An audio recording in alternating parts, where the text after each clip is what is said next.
Estamos aqui para dar voz ao povo, em defesa dos cidadãos, pela dignidade humana. Todos temos deveres, mas também todos temos direitos. Será que existe justiça? Isto é o povo a falar.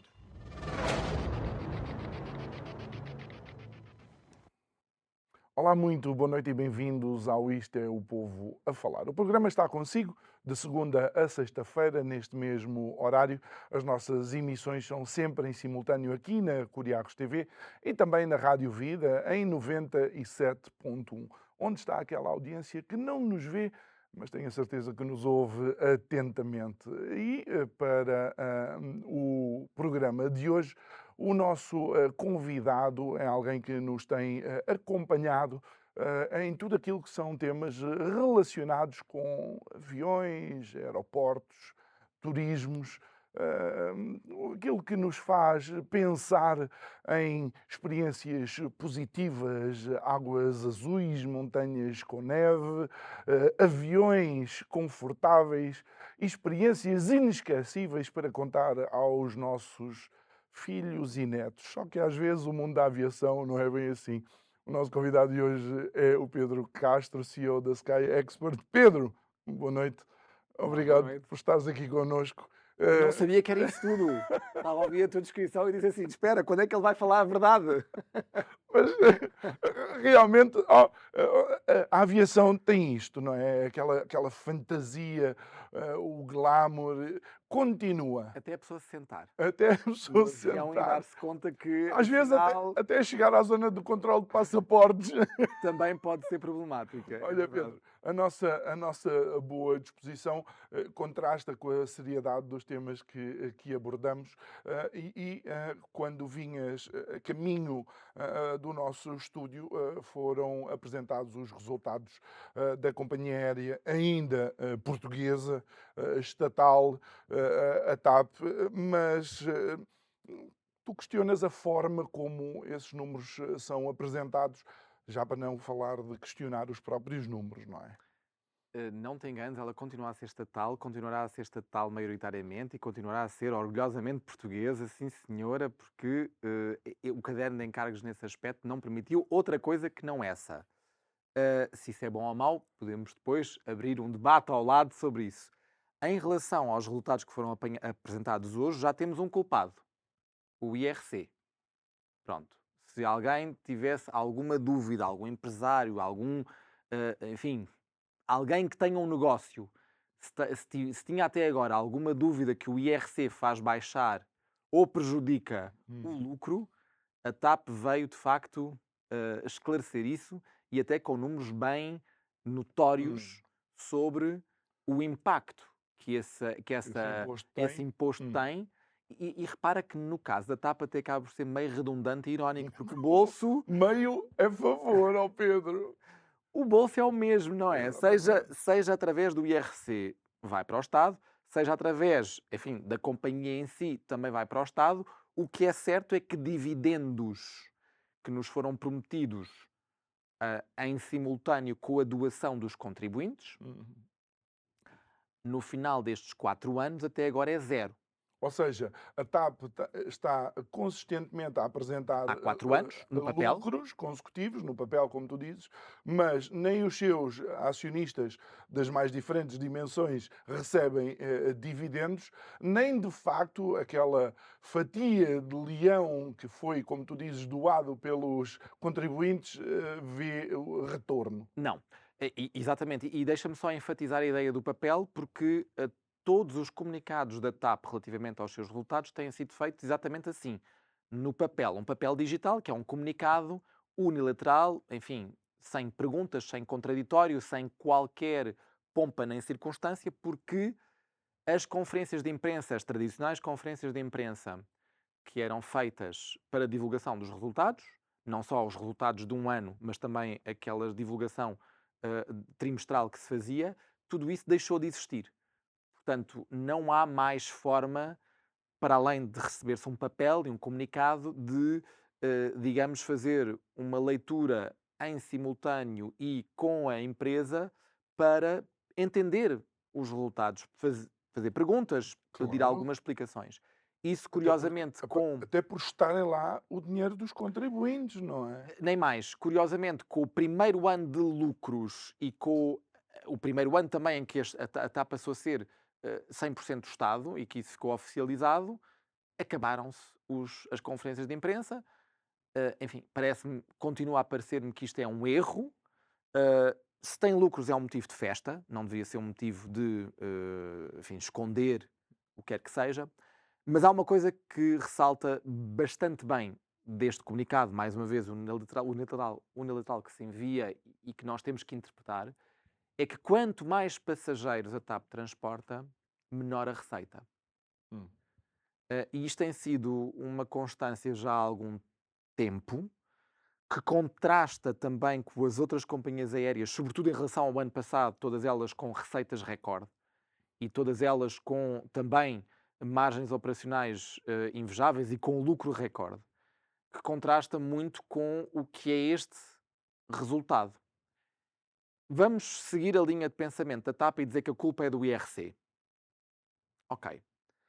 Na Europa, e com a livre circulação que nós temos na União Europeia, não só de pessoas e bens, como temos noção, mas também do capital e da própria sede das empresas, teoricamente, nós temos uma forma de resolver isto. A dona da Jerónimo Martins resolveu o seu problema da IRC mudando A a sede. sede de Portugal para os Países Baixos. Após uma votação, creio que esmagadoramente favorável, se não 100% favorável, em Assembleia Geral de Acionistas. Ora bem, se nós tentássemos fazer isso numa TAP hoje, seria o próprio Estado, A impedir.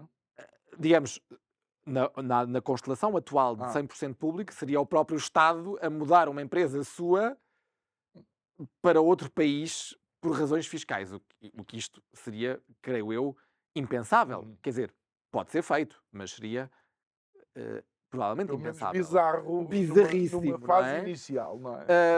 Mas numa outra circunstância em que a TAP seja, olha, por exemplo, a Air France KLM é um dos candidatos à compra da TAP. Portanto, até podia ser a KLM dizer à TAP, olha, epá, vocês aí estão a pagar imenso IRC, venham, mas é para aqui, para os meus Países Baixos, que são baixinhos também em impostos, não é só Países Baixos de nome, e está tudo bem, continuam aí com a vossa sede em Lisboa, a fazer o vosso hub em Lisboa, a fazer tudo em Lisboa, mas vêm para aqui e beneficiam, no fundo, Fiscal. beneficiam daquilo que a própria Europa proporciona como proteção. E eu acho que isto, nós podemos entender isto de várias formas, não é? Há quem diga, isto é, não é? De pessoas de determinada tendência política vão dizer, isto lá estão os aproveitadores dos capitalistas que correm atrás de onde estão os benefícios.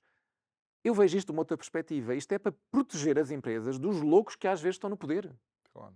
Nós temos vários países que vêm em vários momentos e por diversas razões têm pessoas que conseguem fazer vingar uma certa política pública completamente, enfim, um tiro no pé para os Exatamente. E países. só para contextualizar, um dos exemplos que é dado na Europa de uma economia que deu uma volta de 180 graus nos seus resultados é a Irlanda, que optou por uma política fiscal altamente agressiva no sentido de chamar para si investimento estrangeiro e sedes fiscais de empresas estrangeiras. Exatamente. E deu a volta.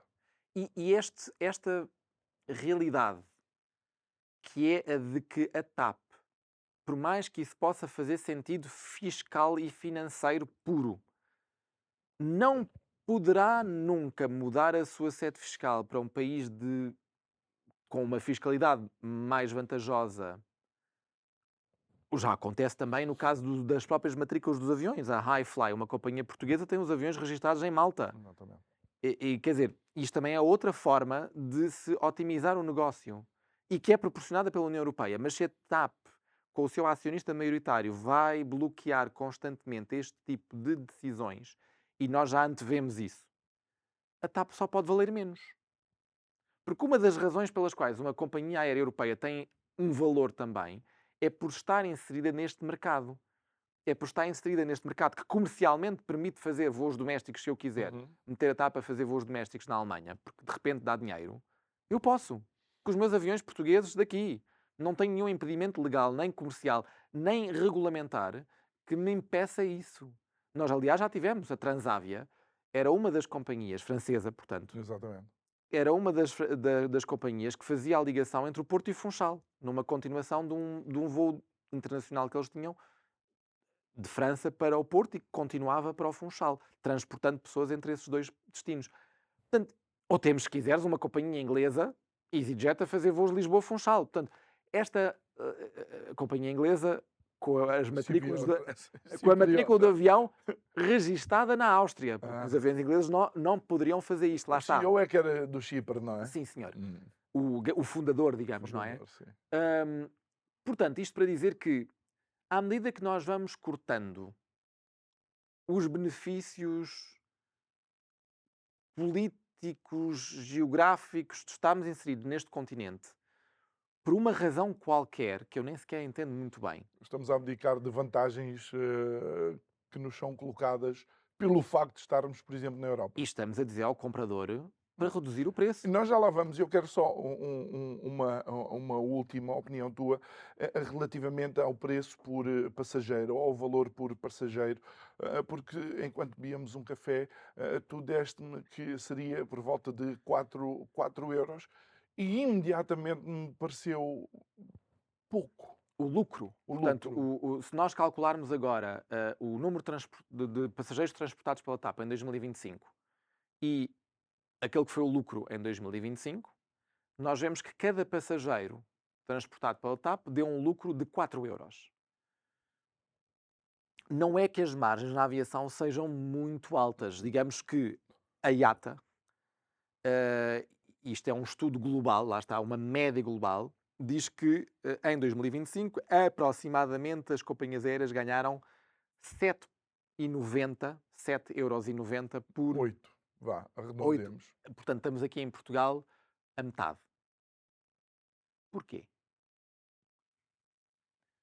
Temos um país em que, de facto, os custos, eh, digamos, de salários não são os mais altos. Aliás, dentro da Europa são dos mais baixos.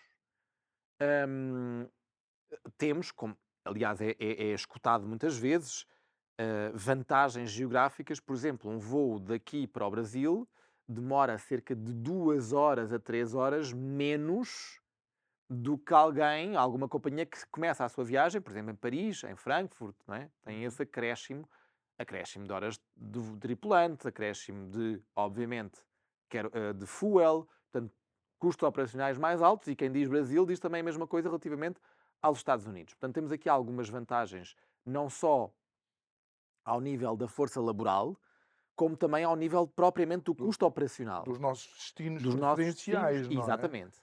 Mas isso deveria fazer pensar que o lucro por passageiro poderia ser mais alto. Exatamente, poderia fazer pensar e, portanto, temos que pensar o que é que neste modelo de negócio, que inclusivamente o governo nem sequer pôs em causa, Pois. está a correr mal. Então vamos lá ao modelo de negócio. Tu há bocadinho abristes a porta aos 2 pontos que para ti tornam, de facto, em termos dos grandes grupos internacionais da aviação, o olhar para a possibilidade de comprar a TAP como algo meio estranho, que é o governo determina 2 coisas que são, ah, vá, na ideia de um comprador que vai ser proprietário de alguma coisa que são quase incompatíveis. É verdade, se quiseres até vou acrescentar um terceiro ponto. Ele determina 3 coisas. O parceiro maioritário, que é o Estado. E eu diria que estas pessoas conhecem-se, os privados conhecem-se todos neste setor, não é? Portanto, se algum destes grupos, o que está a candidatar-se à TAP, telefonar ao David Neilman, à Christine Romier-Widmer ou à Azul e perguntar como é que foi a vossa experiência com a TAP? E têm todos diferentes experiências. Repara, o Neilman foi acionista, a Christine Romier-Widmer foi empregada, a Azul foi parceira. Todos eles têm processos Em em tribunal a tribunal. decorrer. portanto, isto já diz muito e todos eles, mesmo se não tiverem ou se não tivessem processo em tribunais, teriam um rol de razões Claro. pelas quais este Estado não é de fiar. E só para dizer às pessoas, de facto, o mundo da aviação e dos grandes aglomerados da aviação não é tão grande assim. Não é. É Mas é que eu realmente estou a dizer. um quintal onde todas as pessoas se Exatamente. conhecem. E não tenhas dúvidas que, por exemplo, o Benjamin Smith da Air France KLM é um canadiano. Eu tenho a certeza que ele tem o número de telefone do Neilman e já lhe telefonou, com certeza. Porque é o normal, é o que nós fazemos também, não é? Na nossa vida comum, nos nossos negócios, pequenos, grandes, nós fazemos isso. Nós fazemos uma espécie de um vetting pessoal de com quem é que nós estamos a lidar. E também, se não fizéssemos, haveria muito mais notícias fiáveis e também credíveis e bem ilustrativas daquilo que é o comportamento deste Estado, quanto mais não seja, olha, na privatização da Azores Airlines também está um caos. Mas não vamos falar sobre isso. Os outros dois pontos que estávamos a falar era, para além deste, de determinar que eu sou o acionista maioritário, sou o Estado, sou o teu parceiro, e não vai ser fácil. E, para já, isto não tem uma data de fim, contrariamente a todos os outros negócios que houve neste estilo. Um que está a decorrer, por exemplo, neste momento, que é o da ITA, que começou com 41% para a Lufthansa, mas há um calendário com etapas bem claras, transparentes e também, em termos temporais, bem fixas, para dar uma perspectiva de quando é que a Itália sai da ITA. Ok. Okay? E isto, em princípio, vai ser cumprido este ano. A Lufthansa está neste processo para este ano adquirir até 90% da ITA. No caso português, isto não está nada definido e quando se olha para o Parlamento e quando se olha para as posições dos partidos, temos a noção de que isto nunca vai acontecer. Depois, para ir aqui ao ponto, aos dois pontos que referiste, temos que o Governo, no seu caderno de encargos, impôs um modelo de negócio tipo hub.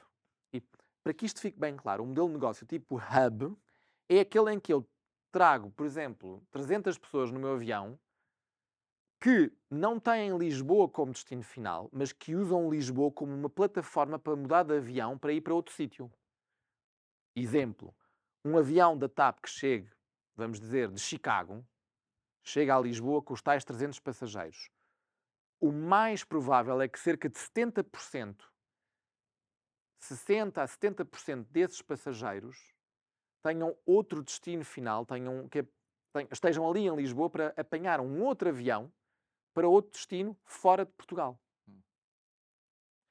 Como é que a TAP faz isto? Oferecendo em Chicago ou do lado europeu voos mais baratos porque fazem escala. Como eu vou fazer uma escala, eu vou, digamos, por relação a um voo que sem escalas vou perder mais tempo. Só as pessoas louquinhas como eu é que gostam de estar sentadas no avião, não é? A maior parte das pessoas quer qual é a forma mais rápida de lá chegar e já agora mais económica.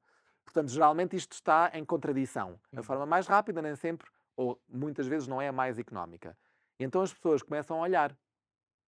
E já agora que eu estou preparado para pagar menos e fazer uma escala, vou ver qual dessas escalas Claro. é que me oferece o melhor preço. Mas normalmente nunca dou atenção à cidade onde a escala é feita, porque se for daquelas escalas em que nem preciso de me chatear, não vou sair do aeroporto, A é que maior interessa. parte das vezes, repara, é isso que acontece. A TAP anunciou que teve 200 mil clientes no stopover. Portanto, pessoas que de facto saíram pelo menos 24 horas.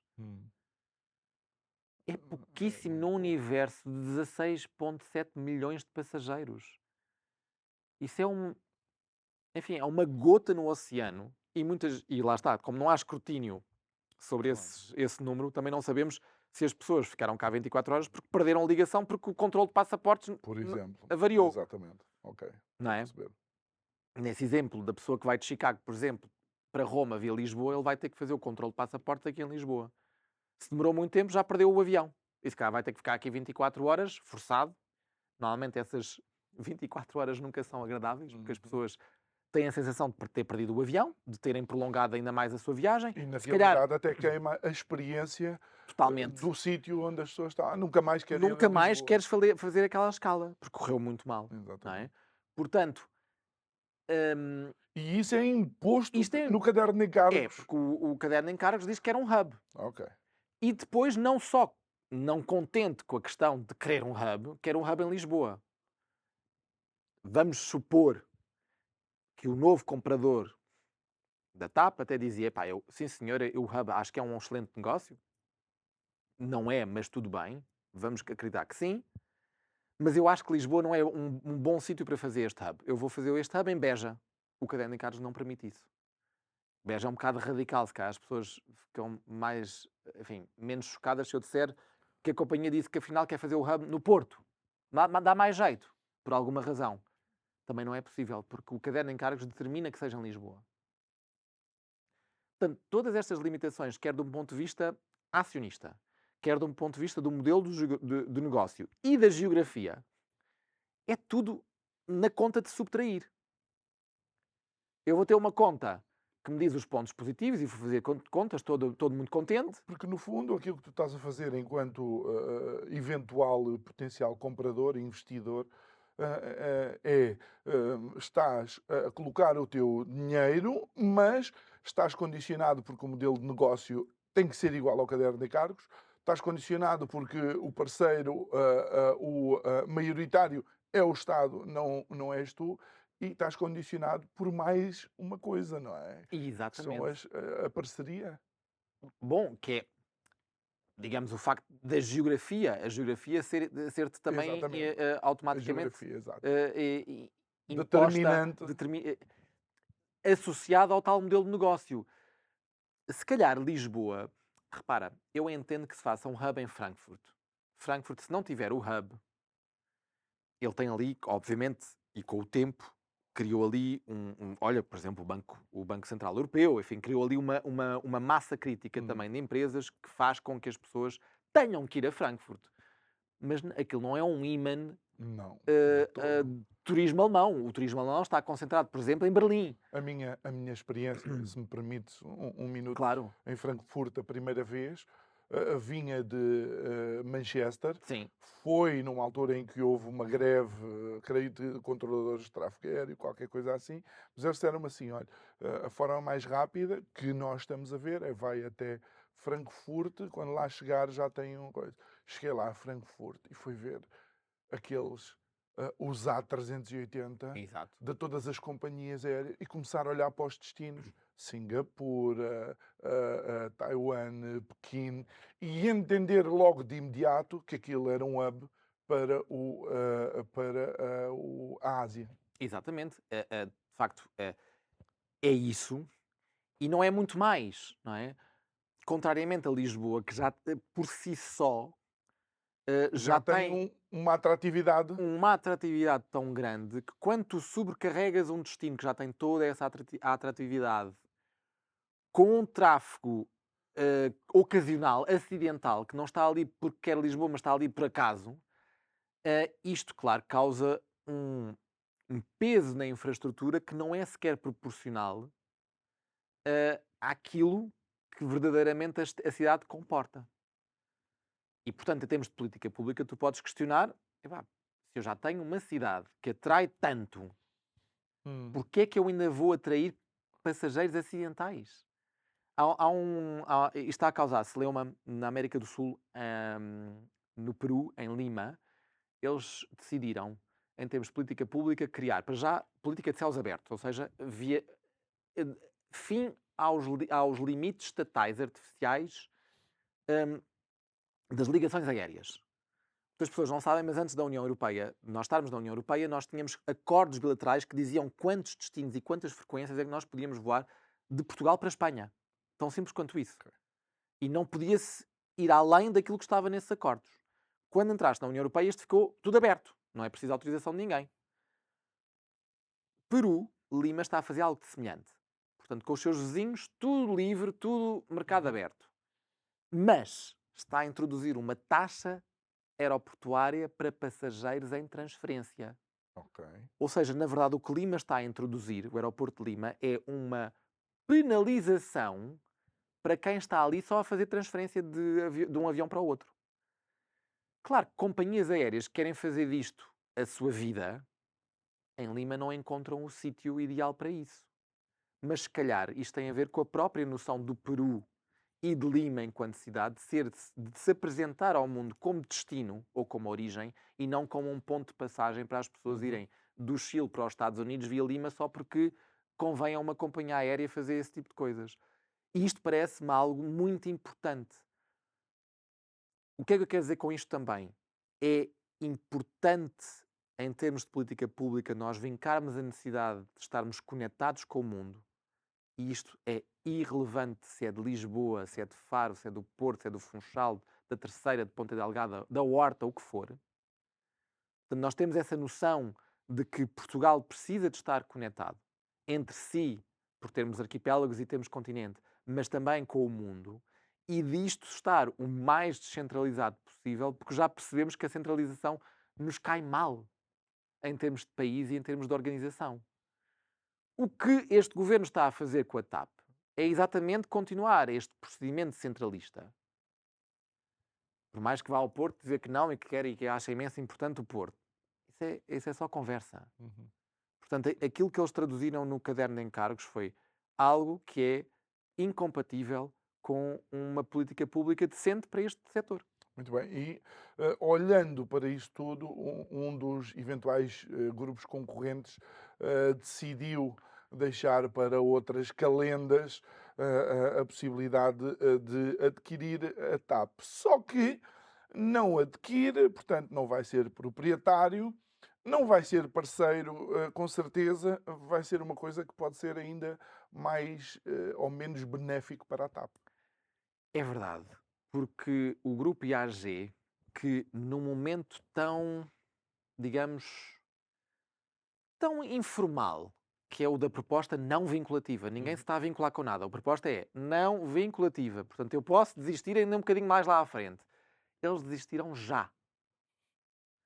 Isto quer dizer muito, quando se desiste numa fase tão cedo do campeonato.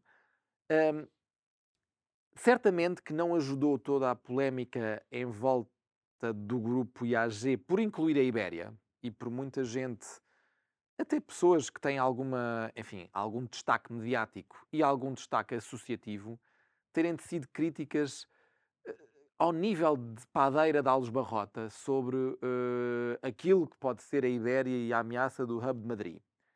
Relativamente a Lisboa, caso o IAG adquirisse a TAP. Pois essas pessoas vão ter que esperar para uma coisa bem pior, que é o Hub de Madrid ser o maior inimigo e não o maior parceiro de Lisboa. E acredita que Madrid tem as cartas todas para jogar, para agora que tiveram finalmente acesso aos documentos. Lembras-te daqueles documentos secretos que estavam no computador do Frederico Pinheiro? Sim, Estava lá tudo o data room. Naquele data room que abriu em janeiro, não é? Quando os interessados ficaram autorizados a acederem... A ver o esqueleto. A ver o por assim esqueleto, dizer. exatamente. Olha, toda a cena da pancadaria que houve no Ministério das Infraestruturas caiu por terra porque, de facto, estava ali tudo.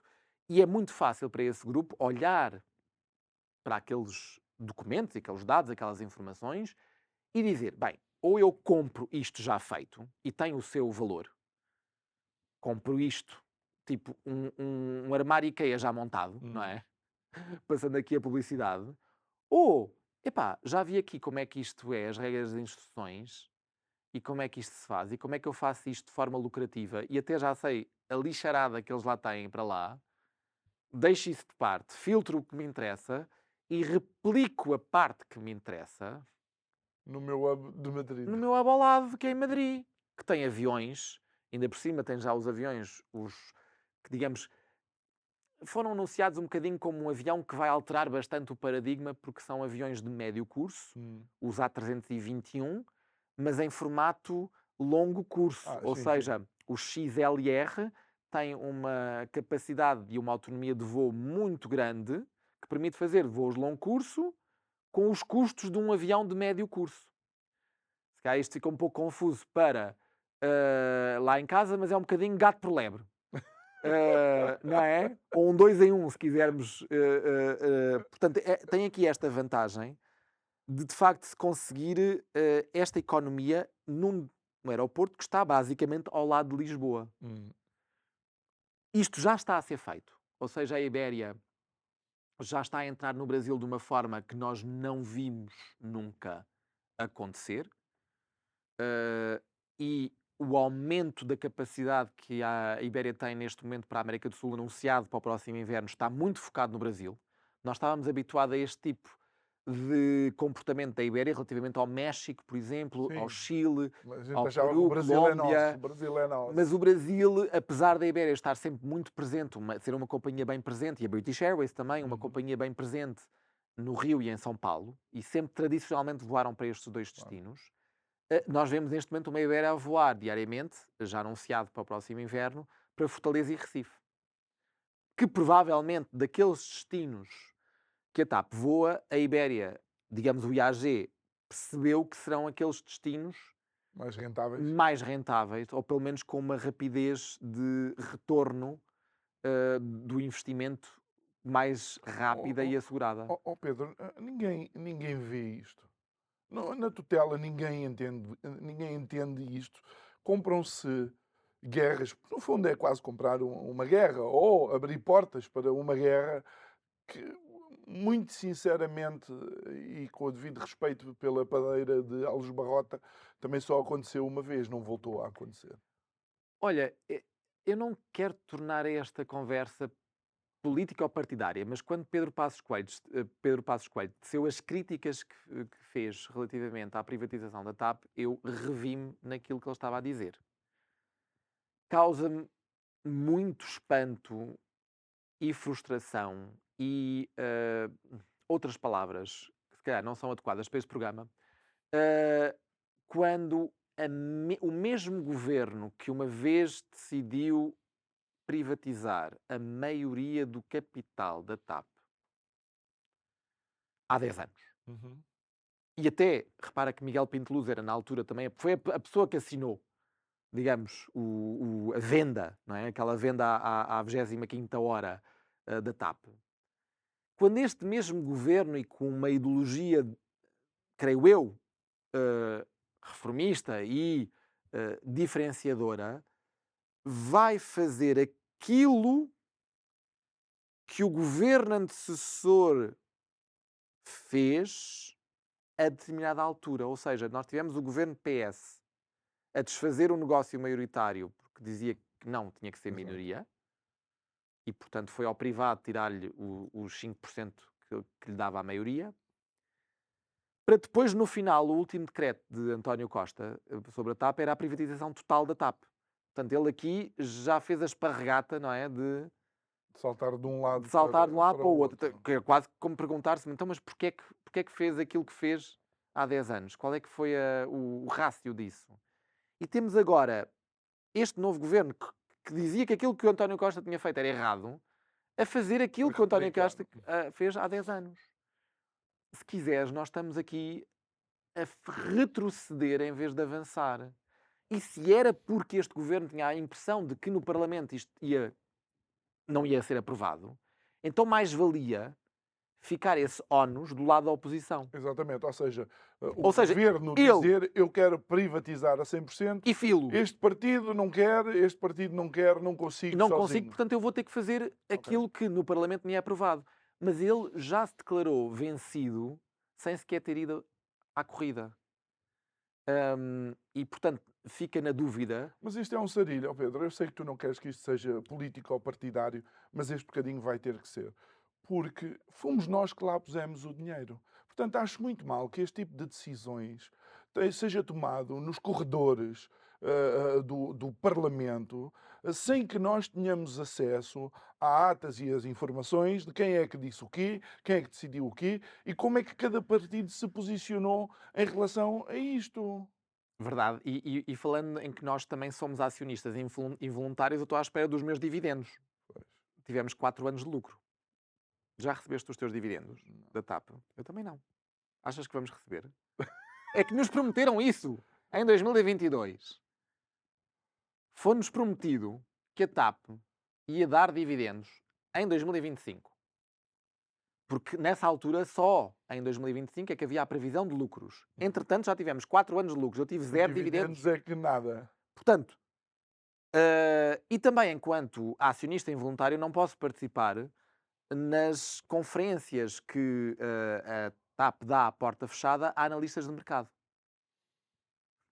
O que é que um analista tem que eu, acionista, não tenho? E eu já tentei entrar. Tentei entrar como contribuinte, tentei entrar como analista. Sou sempre vedado. Portanto, há alguém que faz, de facto, eu e os jornalistas, portanto, não é só uma questão de Pedro Castro não pode, é uma questão de há uma classe toda de pessoas que não têm acesso a este tipo de conversa à porta fechada. Tudo isto, toda esta falta de transparência, ela reflete o próprio estado que nós temos e vivemos. E não é de admirar que um IAG, um grupo que é muito utilitário em termos do que é a aviação, ele olhe para isto e só veja riscos. Ele vê um negócio lucrativo também. E é esse que vai replicá-lo em Madrid e boa sorte nisso. Porque viajar via Madrid, já toda a gente viaja do Exatamente. Porto, do Funchal, de Ponta Delgada, de Faro, têm todas as ligações para Madrid. E depois isto é tão.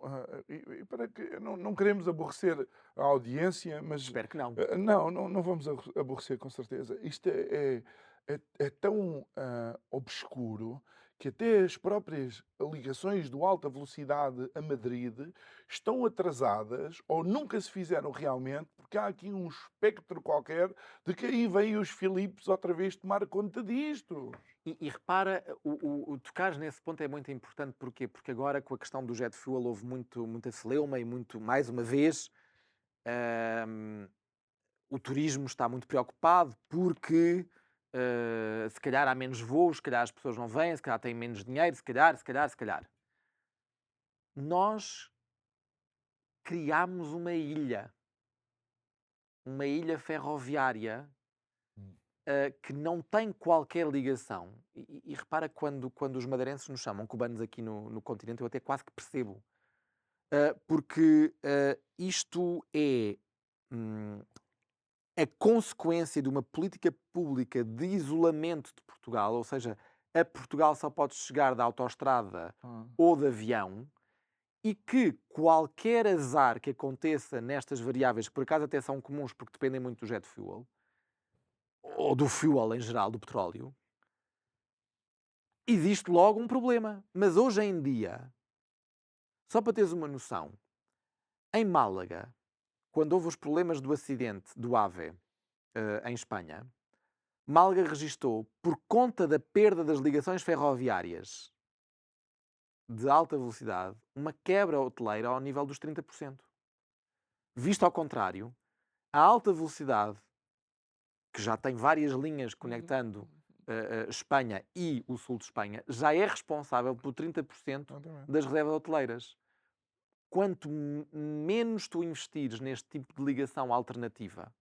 Eu nem sei se é recente, mas eu recordo-me do AVE finalmente vencer aquilo que era a maior ponte aérea do mundo, que era Madrid-Barcelona, não é? Não só venceu isso, e repara como nós estamos noutro nível em Espanha nesse aspecto, que é, já tens concorrência dentro da própria ferrovia, porque o AVE estava obviamente ligado à empresa estatal de ferrovia, a Renfe, e digamos que os espanhóis, mesmo a esse nível, já estão num outro patamar, que é concorrência ferroviária. Portanto, isto para explicar que é importante, em termos de política pública, nós pensarmos na acessibilidade que deva existir em Portugal, adaptada à nova tecnologia, às novas realidades e até à própria moda, não é? Eu não sei quantos madrilenhos que queiram vir a Lisboa se sentem motivados a fazê-lo ao saber que a única forma razoável de chegar cá é por avião. Não é? É daquela...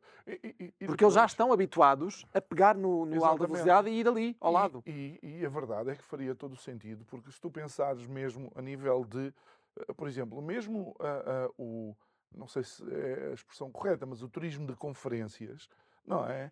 Barcelona, Madrid, eles já utilizam mesmo o alta velocidade para fazer essas ligações. Não? Nós temos a IFEMA, Sim. que é uma das maiores feiras europeias, que podia estar à distância de uma viagem de comboio, mais confortável, com menos stress de bagagens, e eu estou a dizer isto porque já vamos falar da bagagem, e, no entanto, não me parece que essa seja uma aposta. Não, é um pouco naquilo que estavas a dizer, não é? Nós temos sempre este medo isolacionista da conquista espanhola e olha, se é para falar nestes termos, eu quase que estou com mais medo até que os franceses fiquem com as pontes, com os aeroportos Já, e com a companhia aérea, que é considerada infraestrutura. Quer é dizer, se é para verdade, ter é medo, verdade. então Bonaparte deve estar contentíssimo, Feliz! não é? Porque desta vez não vai haver Pá, temos que transferência. estás a ver como temos que ressuscitar a padeira de Alves Temos, Barrota? mas com outra função, com certeza. Porque essa, percebe, nós nesta vez já não vamos poder mudar a capital para o Rio de Janeiro, Ai, não meu é? Deus. Portanto, quer dizer, isto tudo Não, porque já há dois espanhóis já. também a concorrer connosco. Repara, o aeroporto do Galeão, do Rio de Janeiro, nem por acaso é um aeroporto que foi vendido em asta pública Aham. e foi dado à AENA. A AENA, que é a gestora dos aeroportos Dos espanhóis. aeroportos espanhóis. A AENA, neste momento, é a maior gestora de aeroportos no Brasil. Portanto, não deixa de ser irónico isso que estavas a dizer. Epá, mas nós conseguimos. Sabes que às vezes há uma piada que é quando achamos que chegamos ao fundo do poço, há sempre um português que aparece com uma pá para cavar Olha, essa não conhecia. mais um bocadinho por causa da nossa incapacidade sequer de ter esta leitura Sim, estratégica das coisas, Pedro. sim, sim. Mas pronto. Falta. Olha, tu escreveste também recentemente um artigo. Este teu artigo sobre a saída da IAG publicaste numa revista espanhola. Sei que foi o teu primeiro artigo Foi. em espanhol. Tu andas multifacetado. Sei que tens um podcast na Sapo que é o. Tudo pelos ares. Olha, o nome é Tudo pelos atuado. ares. Que Que fazes às vezes é o com. que eu tenho vontade de fazer, sabes? Este- Mandar tudo pelos ares. o podcast fazes com. Com a Joana Petis, Uhum. eu já escrevo há muito tempo a convite da Joana para o SAP, tenho lá a minha coluna, e decidimos pegar em alguns destes temas e temas da atualidade e desenvolvê-los em podcast, um podcast rápido de 20 minutos sobre um tema. Neste caso, obviamente, o primeiro foi um pouco falar sobre enfim, a guerra que nós estamos a viver Uhum. neste momento e que não sabemos exatamente quando é que vai terminar ou como é que vai terminar, mas são sempre temas ligados à Mas aviação. segundo Trump já acabou, já recomeçou, já acabou, já recomeçou. Mas ficamos por aqui. Ficamos Nós por aqui. deixamos o convite para que possam ir assistir e ouvir o teu podcast. Obrigado. E escreveste outro que é A Mala da Discórdia. E é verdade. Eu uma vez fiz um voo numa companhia low cost e o stress de se a mala cabe ou não cabe, se tem o peso ou não tem o peso, é absolutamente avassalador. Isto necessita ser regulado. Absolutamente. Mais do que nunca. Aliás, nós estamos a ver muitas companhias aéreas a escapar à questão da tarifa aérea, ou seja, elas não vão aumentar o preço da tarifa aérea neste momento, mas vão aumentar o preço dos serviços associados, seja do café que compras no avião, Escolher o ou assento. escolher o lugar, exatamente, ou a própria bagagem. Portanto, já estamos a ver essa tendência de desviar o aumento de custo para um momento em que tu já estás lá dentro, não é? Já estás dentro do avião, já não tens escolha. Exatamente. Hum, Portanto, em relação à mala, essa experiência que estavas a contar, eu acho que é uma experiência europeia a todos os níveis.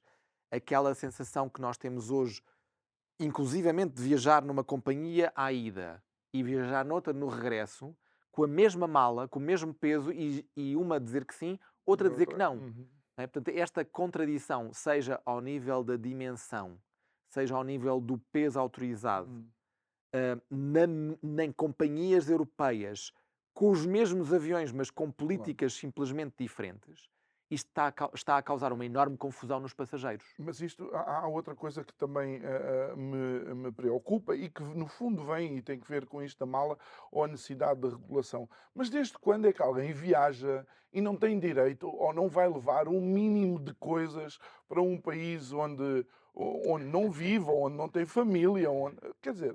Olha, isto é particularmente escandaloso quando se trata de fazer viagens, por exemplo, para países como a Islândia ou para a neve, não é? em que já houve casos em que as pessoas tentaram levar as botas de neve vestidas, calçadas, não é? Para dentro do avião. Ou os casacões todos que tinham para a neve. Portanto, isto, eu estou aqui, digamos, quase a fazer uma piada disto, mas isto não é uma piada e nós temos noção de que a experiência dos passageiros também passa pela própria forma como são tratados antes de embarcarem. E o stress que isso pode causar, como estavas a dizer. Portanto, aquilo que se pretende é uma uniformização mínima, de standard mínimo, dentro das viagens que toquem no continente europeu. Portanto, todas as viagens que tiverem por destino ou por origem um país da União Europeia, que tenham esse mínimo padronizado que tu podes, digamos, acreditar com certeza que aquilo vai acontecer. É um bocadinho a mesma medida que eles tomaram, a União Europeia, ao nível, por exemplo, dos carregadores de telemóvel, de uniformização, de obrigatoriedade de uniformização. Esta coisa de cada vez que lançavas um novo telemóvel, tinhas um novo carregador e o outro não servia, isso acabou. E também a questão do roaming, que eu acho que esta ainda é mais interessante, porque antigamente, cada vez que passavas a fronteira, tinhas ali um sobrecusto desmesurado. Todas as empresas que ficaram envolvidas nisto disseram sempre: ai não, isto vai ser o fim do nosso negócio, vamos ter que despedir pessoas.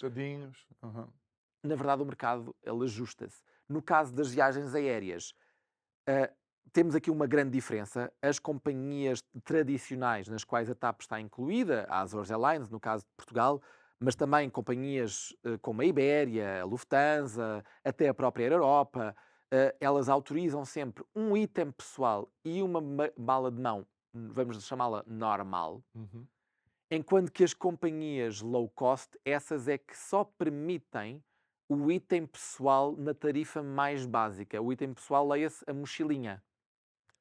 E em que a tal malinha de mão já tem um custo adicional. Exatamente. E aí é uma outra questão, e estamos nos últimos 2 minutos e meio da nossa conversa, que é o facto, muitas vezes, quando nós vamos a ver o preço da viagem, isso não estar logo lá discriminado. Exatamente, e isso também é uma parte da falta de transparência, que é quando tu fazes as comparações nos sites comparativos, e muitas pessoas utilizam esses sites para tomarem a sua primeira decisão, eles vão só à base da tarifa aérea menor. E depois viajas nu.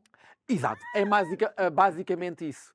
E por isso é que quando, não é, há aquela piada de pôr uma moedinha para ir à casa de banho no avião, isto não vai acontecer porque há mínimos olímpicos, não é, para viajar-se de avião. E o que se quer agora aqui, enfim, emendar a mão, é que este caos que foi permitido, como estavas a dizer há pouco, antigamente viajava-se com malas e era ok, estava incluído na tarifa. A da altura, o desmembramento da tarifa foi autorizado e permitido, que não se chega ao ridículo de qualquer dia também, se quiseres transferir isto para os restaurantes, tens que pedir, enfim, tens de pagar mais por ir a uma mesa à janela, ou tens de pagar mais porque não tens ideias, mas por exemplo, não trouxeste os talheres de casa. Se eu gerisse um aeroporto, se calhar cobrava mais por o passageiro passar pela zona das lojas ou de comer do que se quiser ir direto à sala de embarque.